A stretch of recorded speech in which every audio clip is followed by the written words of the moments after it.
तो बच्चों ये जो पर्टिकुलर लेक्चर है, इस पर्टिकुलर लेक्चर में आज जो हम डिस्कशन करेंगे वो डिस्कशन करेंगे basically about the two masses fixed on a tightly stretched string. यानी जो टॉपिक रहेगा,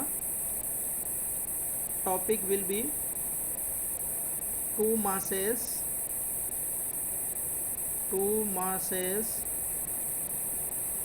फिक्स्ड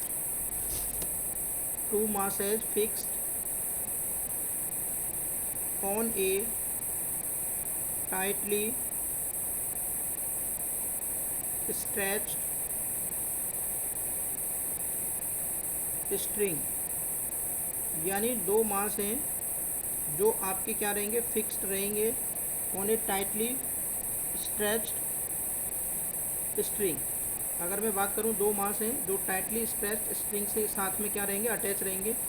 और उस केसेस में हमें क्या करना है, हमें प्रिंसिपल मोड ऑफ वाइब्रेशंस निकालने, ठीक है, उसके मोड से प्लॉट करने हैं, ठीक है, और उसका जो डिस्प्लेसमेंट टाइम कर्व है वो हमें प्लॉट करना है।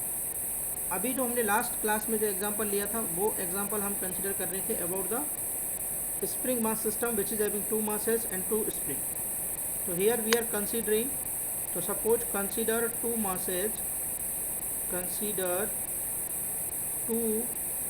मासेस, हमने दो मास यहाँ पर कंसिडर किए हैं।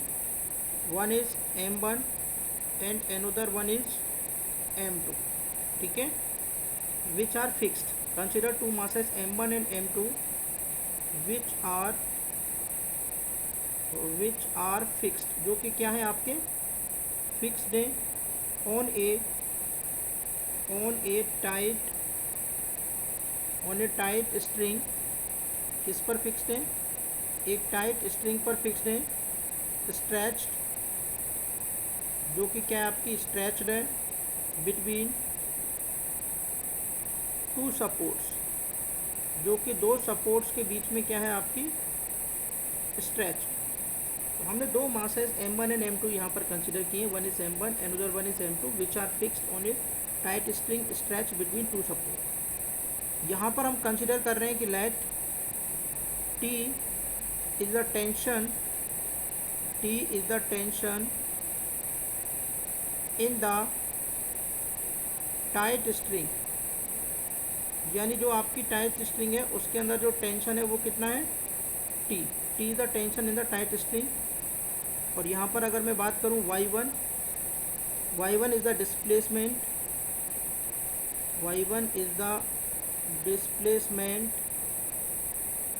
of mass m1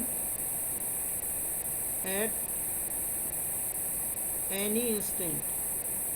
basically y1 क्या है आपका डिस्प्लेसमेंट है of mass m1, mass m1 का किसी पर्टिकुलर इंस्टेंट ऑफ टाइम पर, तो इसको स्मॉल y1 मान लेते हैं।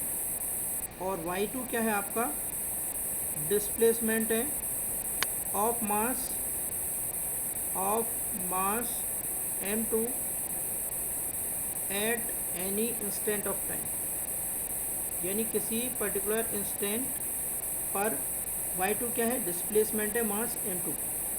अब इसका डायग्राम हम बना लेते हैं। यहाँ पर मान के चलिए ये कोई फिक्स सपोर्ट है, इस तरीके से these are the two fix support, one is here and another one is here. जैसा कि हम कंसिडर कर रहे हैं, दो मास हमने m1 m2 कंसिडर किए हैं, one is m1 another one is m2 which are fixed on a tightly stretched string. यानी एक टाइटली स्ट्रेच्ड स्ट्रिंग है जिस पर दो मासेज आपके फिक्स हैं। तो ये मान के चलिए वन इज दिस वन, और ये दूसरा मास हमने यहाँ पर अटैच कर दिया, another one is this one, और ये टाइटली स्ट्रेच्ड स्ट्रिंग हो गई। यानी ये मान के चलिए ये इस एंड से कितनी डिस्टेंस पर है, L1 पर है। ये जो मास है ये कितना है, m1 है, ठीक है। ये जो डिस्टेंस है ये मान के चलिए L2 है। ये जो मास है वो कितना है, m2 है, और ये जो डिस्टेंस है वो कितनी है, L3 है। ओके, ये आपकी एक स्ट्रिंग है। अब आपने क्या किया है, इस पर्टिकुलर मास m1 को वर्टिकल डायरेक्शन में डिस्प्लेसमेंट प्रोवाइड किया, यानी आपने इसको पकड़ा और ऊपर इस तरह स्ट्रेच कर दिया, खींच दिया। तो जब आप इसको खींचेंगे ऊपर की तरफ तो ये मान के चलिए ये इसकी पोजीशन ये वाली है, जो आपने इसकी पोजीशन यहाँ से यहाँ चेंज कर दी इस तरीके से। तो ये स्ट्रिंग कैसे चली जाएगी, ये स्ट्रिंग भी आपकी पोजीशन स्ट्रिंग की भी चेंज हो जाएगी, ये कुछ ऐसे जाएगी। यानी अगर मैं बात करूँ यहाँ पर तो ये कुछ इस तरीके से ये ऐसे अटैच हो जाएगी इससे, ठीक है। ये स्ट्रिंग चली गई यहाँ तक, और ये जो स्ट्रिंग आपकी जा रही है यहाँ पर, ये स्ट्रिंग और ये जो वाला मास है ये भी थोड़ा सा ऊपर जाएगा, तो ये इसकी कंडीशन मान के चलिए ये वाली कंडीशन, ठीक है। तो ये इससे अटैच होगा कुछ ऐसे, तो फाइनली ये जो स्ट्रिंग है वो कुछ ऐसे, ये इस तरीके से आपका यहाँ पर अगर मैं बात करूँ तो ये मास M1 मान के चलिए, ये मास M2 मान के चलिए, ये दोनों ही यहाँ पर क्या होंगे, अटैच होंगे। तो ये यहाँ से डाउनवर्ड डायरेक्शन से इसका जो डिस्प्लेसमेंट है ये ऊपर की डायरेक्शन में ये है y1, ठीक है। अगर आप सेंटर से सेंटर लेना चाहते हैं तो सेंटर से सेंटर इसको मान के चलिए ये y1, ठीक है। ये इसके सेंटर से लेके इसके सेंटर तक ये y1, और ये जो डायरेक्शन है यहाँ पर ये इसके सेंटर से लेके यहाँ तक इसका जो डिस्प्लेसमेंट है ये कितना है आपका, ये y2, ठीक है। This is y2। तो ये क्या है, these are the displacement y1 and y2 of masses m1 and m2 at particular instant of time. किसी पर्टिकुलर इंस्टेंट ऑफ टाइम पर ये यहाँ पर क्या है आपके डिस्प्लेसमेंट। अगर मैं मान के चलिए इसी पर्टिकुलर डायग्राम का फ्री बॉडी डायग्राम यहाँ पर ड्रॉ करते हैं दोनों मासेस का सेपरेटली। जैसे मान के चलिए आप मास m1 का यहाँ पर फ्री बॉडी डायग्राम ड्रॉ करते हैं, तो ये मास m1 है, ये इस कंडीशन में है, ठीक है। ये ऊपर वाली कंडीशन का फ्री बॉडी डायग्राम है। अब इस कंडीशन में इस पर कौन कौन से फोर्सेज यहाँ पर एक्ट कर रहे हैं, तो वो चीज़ हमें यहाँ पर देखनी पड़ेगी कि कौन कौन से फोर्स हैं। तो एक तो देखिए ये टाइटली स्ट्रेच स्ट्रिंग है, तो ये जो टाइटली स्ट्रेच स्ट्रिंग है, एक तो इधर की तरफ इधर आपका फोर्स लगेगा, और ये जो फोर्स लगेगा वो कितना है, टेंसाइल फोर्स T1। अगर ये इसको मैं पार्ट नंबर 1 मानता हूँ, ठीक है, ये पार्ट नंबर 2 है और ये पार्ट नंबर 3 है इस पर्टिकुलर स्ट्रिंग, इधर टेंशन लगेगा T1, ओके। और दूसरी बात क्या है, अगर आप इसकी हॉरिजॉन्टल डायरेक्शन में ये लाइन है आपकी, और ये जो दूसरी स्ट्रिंग है 2 स्ट्रिंग कुछ ऐसे है, यानी ये स्ट्रिंग नंबर 2 है आपकी इस डायरेक्शन। स्ट्रिंग नंबर 2 के अंदर भी टेंशन आएगा, तो 2 के अंदर के जो टेंशन है उसको मैंने मान लिया T2, 1 के अंदर जो टेंशन है उसको मैंने मान लिया T1। अब हॉरिजॉन्टल डायरेक्शन से, ये हॉरिजॉन्टल डायरेक्शन जो हम देख रहे हैं, यहाँ से ये दोनों स्ट्रिंग अलग अलग एंगल बनाएंगे। ये जो स्ट्रिंग है ये यहाँ से एंगल कितना बना रही है, मान के चलिए फ़ाई1 एंगल बना रही है, और ये जो स्ट्रिंग है ये यहाँ से एंगल कितना बना रही है, ये मान के चलिए आपका फ़ाई2 एंगल बना रही है। ये फ़ाई1 है और ये आपका फ़ाई2 एंगल है, ठीक है। ये दोनों यहाँ पर बना रही है। अब आपको पता है कि ये जो मास है ऊपर की डायरेक्शन में मूव कर रहा था, ये जो मास है ये ऊपर की डायरेक्शन में मूव कर रहा था, तो इसका जो डिस्प्लेसमेंट था इस डायरेक्शन में वो कितना था, y1।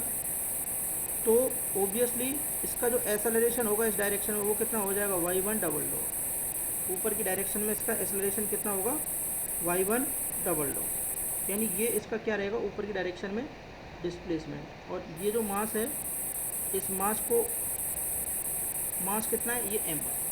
तो ये इसका फ्री बॉडी डायग्राम बना दिया हमने। यहाँ पर सिमिलर टू दैट वन, अगर मैं मास m2, ये जो 2 वाला मास है, इसका फ्री बॉडी डायग्राम यहाँ पर ड्रॉ करता हूँ नीचे की तरफ। ये मास मान के चलिए m2 है आपका, ठीक है।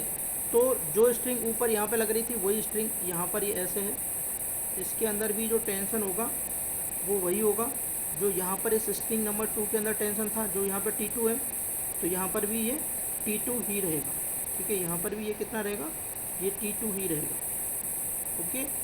अब ये जो दूसरी वाली स्ट्रिंग है ये थोड़ी सी इस तरीके से है, हल्की सी टिल्टेड है उससे।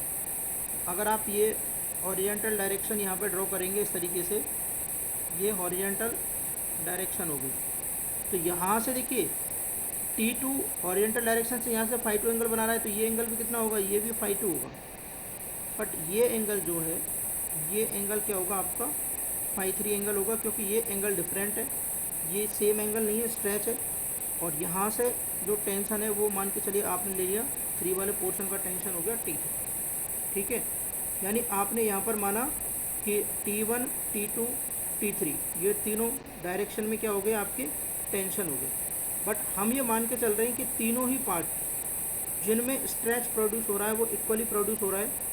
और अगर तीनों ही पार्ट में स्ट्रेच इक्वली प्रोड्यूस हो रहा है तो हम यहाँ पर ये भी मान के चल रहे हैं कि लेट जो T1 है बराबर है किसके, T2 है, बराबर है किसके, T3 है, और बराबर है किसके, T के। जैसा हम पहले मान चुके हैं, let T is the tension in the tight side, ठीक है ना। तो टाइट साइड में टेंशन T है, तो यहाँ पर भी स्टूडेंट्स जो T1 है वो क्या हो जाएगा आपका T, यहाँ पर जो T2 है वो भी क्या हो जाएगा आपका T, यहाँ पर जो T2 है वो भी T, और यहाँ पर जो T3 है वो भी क्या हो जाएगा T, ठीक है। तो ये T1 T2 T3 ये क्या है, सारी की सारी चीज़ें इक्वल ही हैं, T1 बराबर T2 बराबर T ही हमें यहाँ पर अज्यूम करना है। अब यहाँ पर अगर मैं बात करूँ इन दोनों को, जो डायग्राम मैंने ड्रॉ किया है इसको मैं थोड़ा सा इस फॉर्मेट में इधर ड्रॉ कर रहा हूँ। अब यहाँ पर ये एक पर्टिकुलर पॉइंट है, ये आपका एक मास है ऐसे मान के चलिए, ठीक है। इस मास पर एक तो आपको जो जो चीज़ें वो दिखानी है, एक तो आपका टेंशन लग रहा है इधर T, ये इसकी हॉरिजेंटल पोजीशन, ये कितना एंगल है, ये है स्टूडेंट्स φ1, ये ऊपर की डायरेक्शन में इसकी टेंडेंसी है with acceleration y1 double dot, और इस डायरेक्शन में ये इधर जा रहा है, ठीक है। यहाँ पर भी टेंशन कितना है T है, और यहाँ पर एंगल कितना है φ2, ठीक है।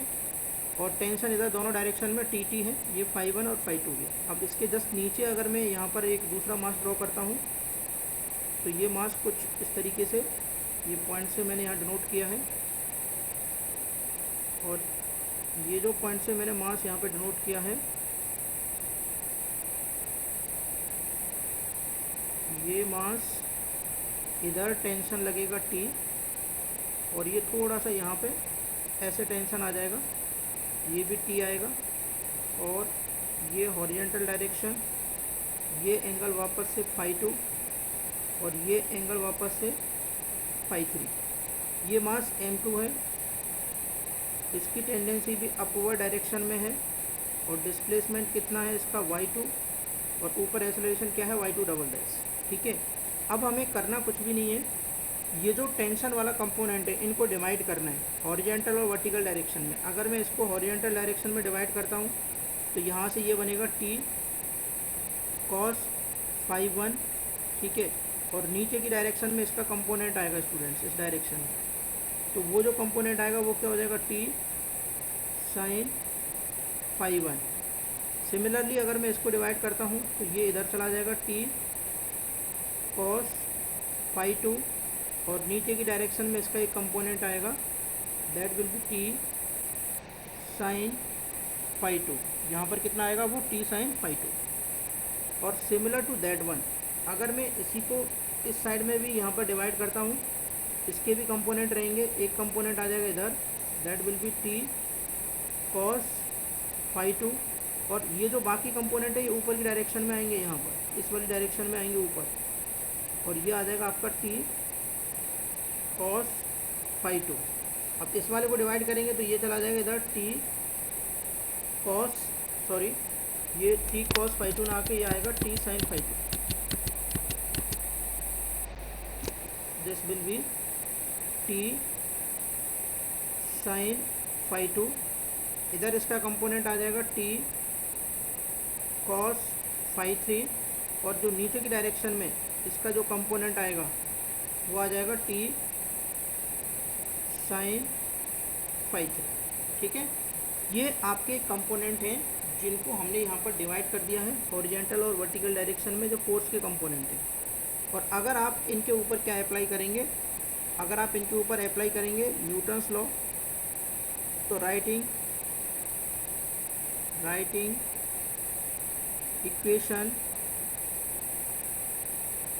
Equation for lateral motions of two masses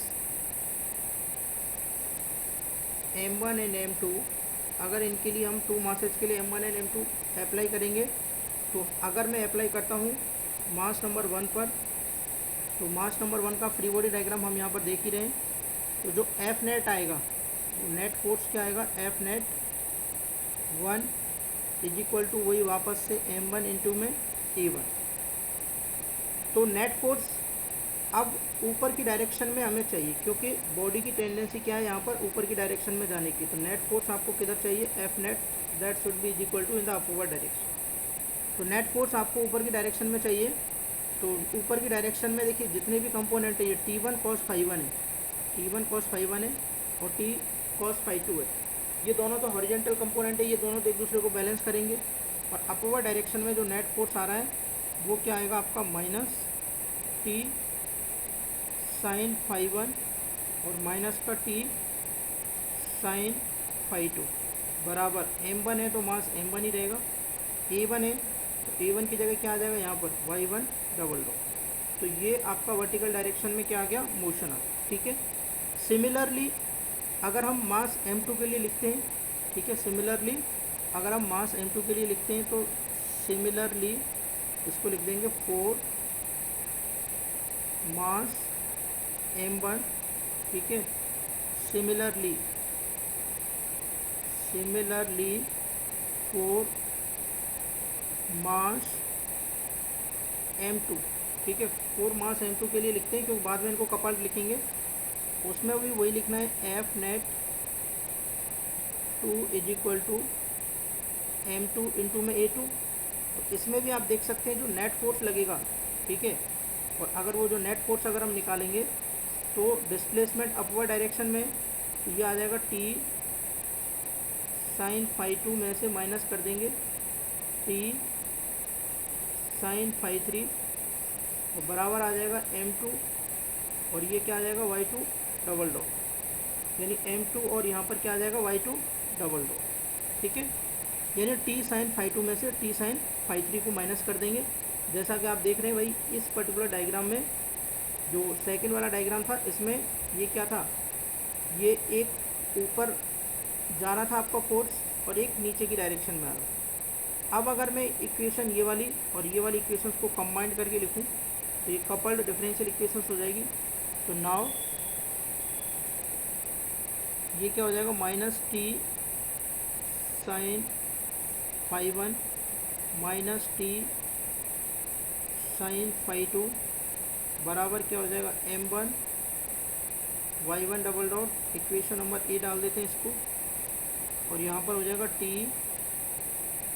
sin φ2 और माइनस का T sin φ3 बराबर m2 y2 डबल डॉट हो गया और ये बी पार्ट हो गया। और फाइनली ये क्या हो जाएगा आपकी इक्वेशन नंबर 1, ये क्या हो जाएगी आपकी इक्वेशन नंबर 1। अगर मैं यहाँ पर बात करता हूँ नाउ, ठीक है, ये इक्वेशन 1A और ये 1B हो गई। ठीक है, ये दोनों इक्वेशंस हमने यहाँ पर राइट अप कर ली। अगर मैं इन पर्टिकुलर इक्वेशंस के लिए बात करूँ यहाँ पर, तो आप देख सकते हैं कि इस पर्टिकुलर डायग्राम में जो स्ट्रिंग वाला डायग्राम है, स्ट्रिंग वाला डायग्राम क्या है, एक बार यहाँ पर दोबारा से ड्रॉ कर देते हैं। ये कुछ इस तरीके से है, ये सपोर्ट है, ये पहला मास, ये दूसरा मास, ये यहाँ पर चला गया कंडीशन, ये यहाँ पर, ये कुछ इस तरीके से इसकी पोजीशन यहाँ पर दिखाई दे रही है। ठीक है, तो ये मास m1 था आपका। और फाइनली अगर इस डायरेक्शन में अगर आप देखेंगे यहाँ से लेके यहाँ तक का जो डिस्प्लेसमेंट था वो कितना था, y1, ये लेंथ कितनी थी L1, ये कितनी थी L2, ये कितनी थी L3, और ये जो डिस्प्लेसमेंट था ये कितना था आपका y2। ठीक है, ये डिस्प्लेसमेंट y2। और अगर मैं इस पर्टिकुलर एंगल पर यहाँ पर एक हॉरिजॉन्टल लाइन ड्रॉ करूँ तो ये एंगल आपने कितना बनाया था φ1, तो ये एंगल भी कितना हो जाएगा φ1। ठीक है, और ये एंगल अगर आपका φ1 है तो परपेंडिकुलर अपॉन बेस। ठीक है, और ये हाइपोटेनस, ये इसकी क्या हो जाएगी, लेंथ हो जाएगी। ठीक है, तो ये y1 और ये जो फाइनली है आपकी, इससे अगर हम निकालेंगे यहाँ पर ये जो लेंथ निकालेंगे, ये tan φ1 अगर आप निकालोगे तो ये परपेंडिकुलर अपॉन बेस। ठीक है, तो tan φ1 अगर मैं यहाँ से निकालूंगा तो ये आ जाएगा tan φ1, ये परपेंडिकुलर अपॉन बेस यानी y1 अपॉन में L1। ठीक है, अब आप देख सकते हैं कि एंगल छोटा है, ठीक है। एंगल अगर स्मॉल है तो फाई वन को हम क्या लिख सकते हैं, टेन फाई वन को फाई वन लिख सकते हैं। यानी हम यहाँ पर लिख सकते हैं phi one near equal to Y one divided by L one, ठीक है। सिमिलर टू दैट वन, अगर आप यहाँ से निकालेंगे टेन फाई टू, अगर आप यहाँ से निकालेंगे टेन फाई टू, ठीक है, तो वो आ जाएगा आपका Y one minus Y two upon में एल टू। और इसको भी हम लिख सकते हैं फाई टू, अगर एंगल स्मॉल है तो ये आ जाएगा Y one minus Y two upon में एल टू। अब ये कैसे आएगा ये यहाँ पे समझेंगे। जैसे मान के चलिए ये लाइन है आपकी ये वाली, ठीक है, ये मास m1 हो गया, ये मास m2 हो गया, ये हॉरिजेंटल लाइन्स है, ये हॉरिजेंटल लाइन्स है, ये these are the horizontal lines, ठीक है। ये वर्टिकल लाइन्स ऐसे। अब आप देख रहे हैं कि ये एंगल कितना है, ये एंगल आपका फाई टू है। नीचे से ऊपर ये कितना, ये जो डिफरेंस है ये कितना आ जाएगा, Y one minus Y two, ठीक है। ये डिफरेंस कितना आ जाएगा, Y one minus Y two, अगर आप इसको मैच करेंगे तो। और ये जो डिस्टेंस है ये कितनी आ जाएगी, एल टू, ठीक है। तो इसका एंगल का अगर आप निकालेंगे ये कितना आ जाएगा, Y one minus Y two upon में एल टू, ठीक है। सिमिलरली अगर आप निकालेंगे टेन फाई थ्री, अगर आप टेन फाई थ्री निकालेंगे तो ये नीचे वाला ट्राइंगल आ जाएगा स्टूडेंट्स। नीचे वाला ट्राइंगल कैसे बन रहा है, ये ट्राइंगल कुछ ऐसे बन रहा है, इसको ध्यान से देखेंगे तो ये फाई थ्री है, ये डिस्टेंस कितनी थी, एल थ्री, और ये कितना था आपका वाई टू। तो फाइनली ये कितना आ जाएगा, वाई टू अपॉन में L three, y two upon में एल थ्री आ जाएगा। ये आपका क्या आ जाएगा, वाई टू अपॉन में एल थ्री, ठीक है। आई थिंक ये आपको यहाँ पर क्लियर हो गया होगा। तो यहाँ पर भी आप लिख सकते हैं कि जो फाई थ्री है वो नियर इक्वल टू क्या आ जाएगा, y two divided by L three. तो ये मान के चलिए आपकी इक्वेशन नंबर ए, ये बी और ये सी। तो अगर हम इसको तीनों को कंबाइन करके लिखते हैं तो phi one near equal to आ रहा है आपका वाई वन अपॉन में एल वन, ठीक है। और फाई टू आ रहा है आपका Y one minus Y two upon में एल टू। तो फाइनली फाई थ्री आ रहा है आपका वाई टू अपॉन में, यहाँ पर भी अगर हम इसको आगे बढ़ाते हैं ये आ रहा है एल थ्री। ये इक्वेशन ए, ये बी और ये सी, और इसको मैंने मान दिया इक्वेशन नंबर टू, ठीक है। अब मैं इक्वेशन नंबर वन को वापस से एक बार लिख देता हूँ। जो इक्वेशन कपल्ड इक्वेशंस हमने यहाँ पर लिखी थी, तो जो कपल्ड डिफरेंशियल इक्वेशन है, तो now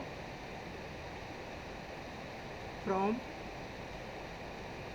equation one, if phi one phi two phi three are small then sine phi one को आप क्या लिख सकते हैं, near equal to phi one. Sine phi two को आप क्या लिख सकते हैं, near equal to phi two. Sine phi three को आप क्या लिख सकते हैं, near equal to phi three. तो जो इक्वेशन नंबर वन थी आपकी वो स्टूडेंट्स यहाँ पर बेसिकली क्या आ जाएगी, अगर हम उसी इक्वेशंस को यहाँ पर लिखें तो ये हो जाएगा माइनस का टी, यहाँ पर था साइन फाई वन, तो ये कितना आ जाएगा फाई वन, माइनस का टी साइन फाई टू, तो ये कितना आ जाएगा फाई टू, बराबर क्या आ जाएगा आपका M one y one double dot. ये तो थी आपकी इक्वेशन नंबर ए, ठीक है। इसको इक्वेशन नंबर थ्री लिख देंगे।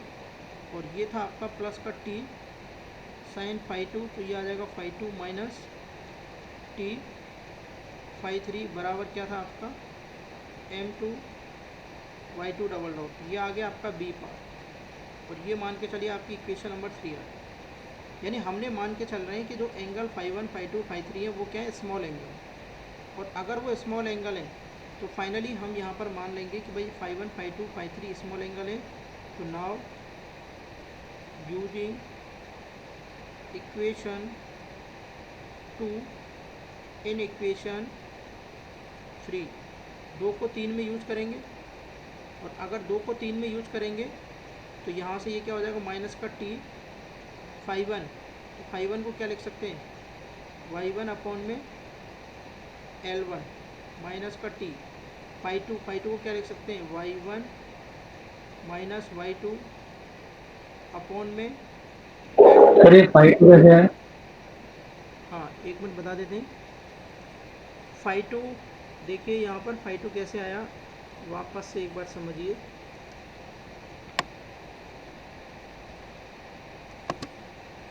ये स्ट्रिंग है आपकी, यही डायग्राम है, वापस से मैं एक बार इसको नीचे समझा देता हूँ। ये डायग्राम है, ये कुछ ऐसे है, ये आपकी डिफ्लेक्टेड पोजीशन है, ये आपका ये वाला डायग्राम है। ये मास के चलिए मास m1 है और ये मास m2 है, ठीक है। और ये कुछ ऐसे है, ये डिफ्लेक्टेड पोजीशन ऐसे है, ये स्ट्रिंग दिस वन, ये यहाँ पे सपोर्ट है स्टूडेंट्स। अब देखिए ये जो डिस्प्लेसमेंट है नीचे से लेके ऊपर तक, ये डिस्प्लेसमेंट टोटल कितना है, y1। यहाँ से लेके यहाँ तक डिस्प्लेसमेंट कितना है, y2। अगर हम इन दोनों को मैच करें तो ये ट्रायंगल बनेगा, यहाँ पर ये ट्रायंगल बन गया पूरा। ये जो ट्रायंगल है, इस ट्रायंगल को अगर आप यहाँ बनाते हैं तो ये कुछ ऐसे बनेगा, ये ऐसे, ठीक है। तो ये जो टेंशन है T रहेगा, यहाँ से जो एंगल है ये कितना है, फाई2 है। सामने वाली साइड टोटल कितनी है, y1, नीचे से कितनी है, y2। तो ये डिफरेंस कितना आ जाएगा, y1 माइनस y2। और इन दोनों मास के बीच की डिस्टेंस कितनी है, L2। तो टेन फाई2 अगर मैं यहाँ से निकालूंगा perpendicular upon base, y1 minus y2 divided by L2। और यहाँ पर जो ट्रायंगल बनेगा ये फाई3 वाला ट्रायंगल बनेगा। तो यहाँ पर ये y2 है ही, और यहाँ पर क्या आ जाएगा, ये L3। और यहाँ पर जो ट्रायंगल बनेगा ये वाला ट्रायंगल बनेगा, ये y1 और अपॉन में क्या हो जाएगा, L1। तो y1 अपॉन L1, यहाँ पर ये वाला बीच वाला ट्रायंगल काम में आएगा, ये ट्रायंगल, ठीक है। तो ये आएगा आपका y1 माइनस y2 अपॉन में L2। आई थिंक ये आपको यहाँ पर क्लियर हो गया होगा। तो यहाँ यस। पर हाँ,